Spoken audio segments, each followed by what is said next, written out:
ایک بہت بڑی رنگ بازی اس پروفیشن میں ہوئی. اچھا. کہ پی ٹی وی کا دور تھا. پی ٹی وی کے دور میں ایک پروگرام چلا کرتا تھا نیلام گھر. میں سارے جتنے بھی میرے ناظرین سن رہے ہیں ان سے انتہائی معافی کے ساتھ، تو دونوں بندے جو بیٹھے تھے ان میں نرگسیت بہت پائی جاتی تھی. اچھا. اور اس پامیز نے اس دور کا جو انتہائی غیر معمولی اور شہرت یافتہ پامیز تھا پروگرام میں بلایا گیا. اوکے. اور اس نے یہ کہا کہ شیخ زید بن سلطان کے ہاتھ پر دولت کی لکیر نہیں اور طارق عزیز کے ہاتھ پر شہرت کی لکیر نہیں.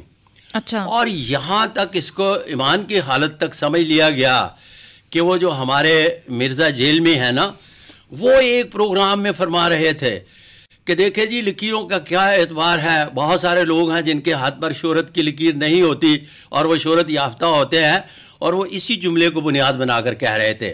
جبکہ فائزہ میں باقاعدہ طور پر اس دور میں مشرق میں لکھا کرتا تھا. طارق عزیز کے ہاتھ پر شہرت کی لکیر بھی موجود تھی. اچھا. شیخ زید بن سلطان کے ہاتھ پر دولت کی لکیر بھی موجود تھی. اور ساجد یزدانی صاحب آج بھی زندہ ہے. فیملی میگزین میں ہم کام کرتے تھے. باقاعدہ میں طارق عزیز صاحب کے پاس گیا اور انہیں کہا کہ میں اس کی وضاحت کرنا چاہتا ہوں، لیکن وہ خود نہیں چاہتے تھے کہ اس کی وضاحت کی جائے. اچھا. اور میں دنیا کو یہ بتاؤں کہ میرے ہاتھ پر شہرت کی لکیر نہیں ہے اور میں شہرت یافتہ ہوں. اچھا. اب میں نے کہا کہ سر آپ نے ایک پامسٹ کو جب ٹائم دیا ہے ٹیلی ویژن پہ تو مجھے کیوں نہیں؟ کوئی قباحت نہیں اس میں. تو کہنے لگے کہ وہ تو دانشور ہے، میں نے ان کو ٹائم دیا ہے، میں نے بحیثیت پامسٹ تو نہیں دیا. میں نے کہا بات تو ساری فن دشناسی کے حوالے سے ہوئی ہے، انہوں نے کوئی نظم، کوئی شعر، کسی قسم کی ربائی تو نہیں سنائی بحیثیت دانشور. تو ہمیں موقع ملنا چاہیے تاکہ وضاحت کر سکے. تو اتنا دور فن دشناسی کا بیکار دور تھا، اس لیے کہ وہاں سٹاپ لگ گیا کہ لکیریں وہیں جمی رہتی ہیں، ان پر کوئی اعتبار نہیں کیا جا سکتا. جس طرح سے مرزا علی جیلمی کے حوالے سے بتا رہا ہوں کہ وہ باقاعدہ ایمان کا حصہ جس طرح سے ہوتی ہے چیز سمجھ کے فرما رہے ہیں. اور جیلمی صاحب آپ بھی سن لیجئے گا کہ ایمان کی حد تک یہ فرما رہے ہیں کہ لکیریں جی شہرت کی ہوتی نہیں اور بندہ شہرت یافتہ ہوتا ہے.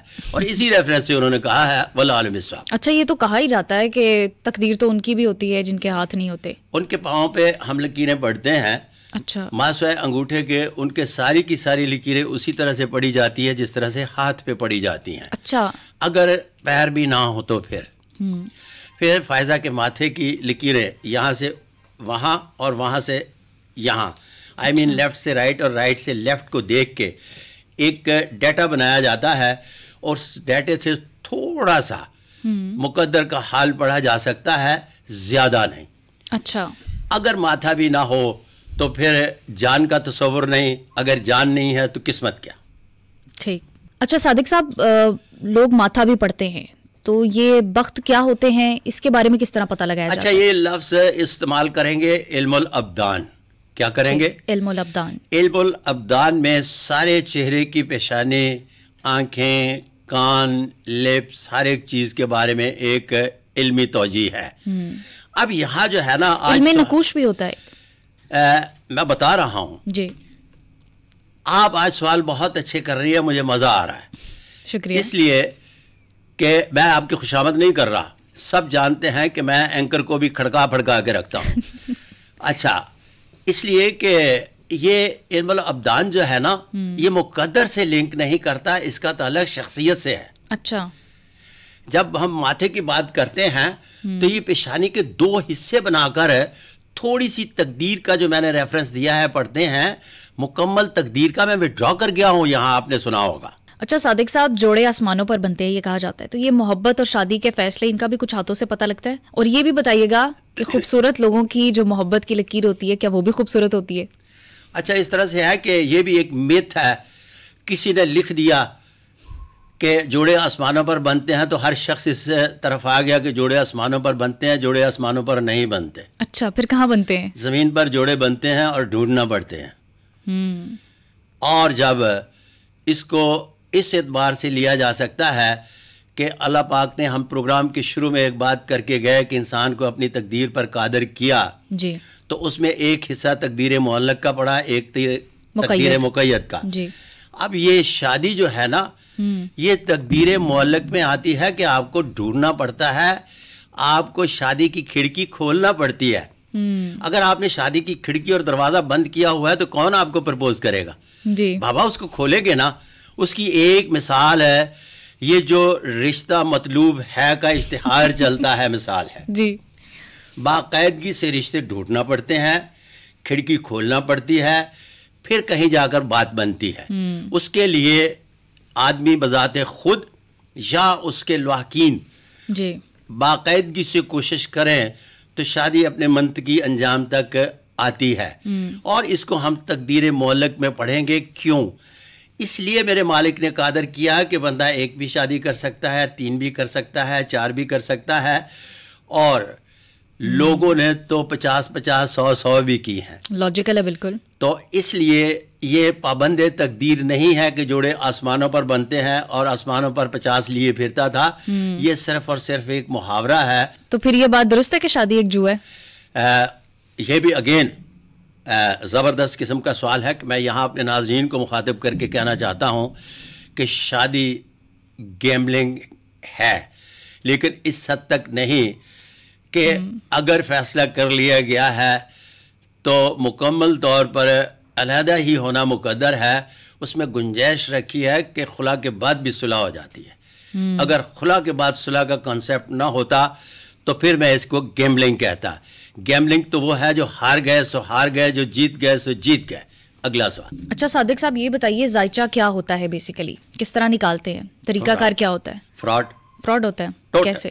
ٹوٹل اس لیے کہ اس کا کوئی کانسیپٹ ہی نہیں ہے, اس کا کوئی علمی توجیہ نہیں ہے. اچھا مثال کے طور پر آپ کسی کو date of birth, place of birth اور ٹائم آف برتھ دیتی ہیں کہ ذائچہ نکال دے, جی, تو اس کو یہی پتہ نہیں اس کا جینڈر کیا ہے, عورت ہے یہ مرد ہے. تو بابا کس کی قسمت کا حال بتا رہے ہو؟ یہ میں آپ کے پچھلے پوڈ کاسٹ میں بھی کہہ کے گیا ہوں کہ یہ جو آسٹرونامسٹ کا چارٹ ہے اس کے مطابق یہ 7 گھڑی آتی ہے, یہ نحس گھڑی آتی ہے, جی, یہ پھر 7 گھڑی آئی, اس میں پرائم منسٹر پیدا ہوگا. ٹھیک. تو میڈیکل سائنس نے اتنی ترقی کر لی ہے کہ 2 مہینے پہلے بچہ آپریٹ کروایا جا سکتا ہے. تو اس میں آپ اپنے گھر پرائم منسٹر پیدا کر لیں, آپ کی اپنے پھپھی, تائی, مامی, چاچی کے گھر کہاں بھی پریگنینسی ہے تو پرائم منسٹر گھر پیدا کر لیں. بابا لوگوں کو جا کر بتا رہے ہیں کون بنے گا پرائم منسٹر. ایک بات اگلی تھوڑی سی, میں جب انڈیا میں تھا تو انہی سوالوں کے جواب دے رہا تھا, تو ایک پنڈت آسام سے آئے ہوئے بھاری بھرکم ہم شاہی نجومی بادشاہوں کے پاس رہا کرتے تھے. تو جب ہمارے شہنشاہ حجرہ عروسی میں جاتے تھے تو ہم ٹائم نوٹ کرتے تھے کہ اس رانی کے پاس گئے ہیں, تو وہاں سے اندازہ لگا لیتے تھے کہ کس رانی کے گھر بادشاہ پیدا ہوگا اور کس رانی کے گھر بادشاہ پیدا نہیں ہوگا. اچھا. میں نے کہا ٹیسٹ ٹیوب بیبی لے لیتے. اینڈ اس ٹائم پہ جو حجرہ عروسی میں جانے کے بعد بادشاہ پیدا کر رہا تھا, اسی طرح کا اگلے ٹائم جو آ رہے ہیں جسے 7 گھڑی کہتے ہیں, تو اس 7 گھڑی میں 2 پرائم منسٹر, 3, 4, 5 پرائم منسٹر پیدا کر لے. واللہ علیہ صاحب ایسا ہی ہے. وہ آج کل کے بچے کہتے ہیں نا کہ ہم سے پوچھ کے تھوڑی پیدا کیا ہمیں. بالکل وہ بات ہے. اچھا یہ بتائیں کہ 10 شناسی کا علم ہے, قسمت کے حوال پتہ لگ جاتے ہیں, تو جو خود پامسٹ ہوتے ہیں وہ اپنے بارے میں بھی کچھ جان لیتے ہیں اور پھر اس کے مطابق اپنے آپ کو تیار کر لیتے ہیں؟ اچھا اس طرح سے ہے. میں نے تو اپنے ہاتھ کا مشاہدہ ایک پامسٹ سے جب کروایا نا, تو اس نے تو مجھے بسا کے رکھ دیا. اس نے مجھے کہا کہ تم ممبر پارلیمنٹ بن جاؤ گے. تو میرا اپنا بزنس جو تھا بڑے اچھے اور عروج پر تھا, تو میں غلط فہمی العظمت کا شکار ہو گیا. یہاں میں ناظرین کو بتاتا چلوں کہ اس پروفیشن کے لوگ جو ہیں وہ اتنا لوگوں کو غلط فہمی کا شکار کرتے ہیں, خاص طور پر شادی, لڑکیوں کو, روپے پیسے اور اختیارات, عہدہ اور ممبر پارلیمنٹ, اور اچانک دولت آئے گی, ایک بیٹا نامور اور معروف شخصیت ہوگا کے حوالے سے گمراہی کی حد تک لے جاتے ہیں. اور اس میں پھنسے ہوئے لوگ جو ہیں معصوم اور سادہ, وہ اس حد تک پریشان ہو جاتے ہیں کہ پھر ان کے ساری زندگی ان کی کہی ہوئی باتیں پیچھا کرتی ہیں. بالکل ان سے پیچھا چھڑانا مشکل ہو جاتا ہے. سب کانشیس میں بیٹھ جاتی ہیں وہ چیزیں. یس. تو ان کا ان باتوں سے کوئی تعلق واسطہ نہیں ہے. ٹھیک، یہ بڑی اچھی بات کی آپ نے. تو ہمیں یہ کیسے پتہ لگے گا کہ یہ جو پامسٹ ہے اس کی ریڈنگز کتنی ایکوریٹ ہیں؟ اسی کو درست کرنے کے لیے پھر میں اس فیلڈ میں آیا. میں نے کہا کہ جب میرے ہاتھ پر ممبر پارلیمنٹ بننے کی علامت پائی جاتی تھی، میں نے پنگا بھی لیا، ممبر پارلیمنٹ بھی نہ بنا، تو پھر میں فیروز سنز پر گیا اور کتابیں خریدی. گڈ. کتابیں خریدنے کے بعد جب میں نے اس کو پڑھنا شروع کیا تو پھر مجھے پتہ چلا کہ جناب اس میں جو میرے ہاتھ پر شہرت کی لکیر پائی جاتی تھی، جس کو ان صاحب نے پڑھا تھا کہ یہ ممبر پارلیمنٹ بننے کی ہے، یہ تو 300 سال سے جو پیچھے سے لکھا ہوا علم لکیروں پر آ رہا ہے. تمام مصنفین نے لکھا ہے کہ آپ جس کام کو ذریعہ رزق بنائیں گے اس میں شہرت ملے گی. ٹھیک. تو اس سے تو مجھے کہنا چاہیے تھا کہ آپ کا جو برانڈ ہے یہ پاپولر سے پاپولر ہوتا چلا جائے گا، تو اس نے مجھے کہاں سے اٹھایا کہاں پھینک دیا.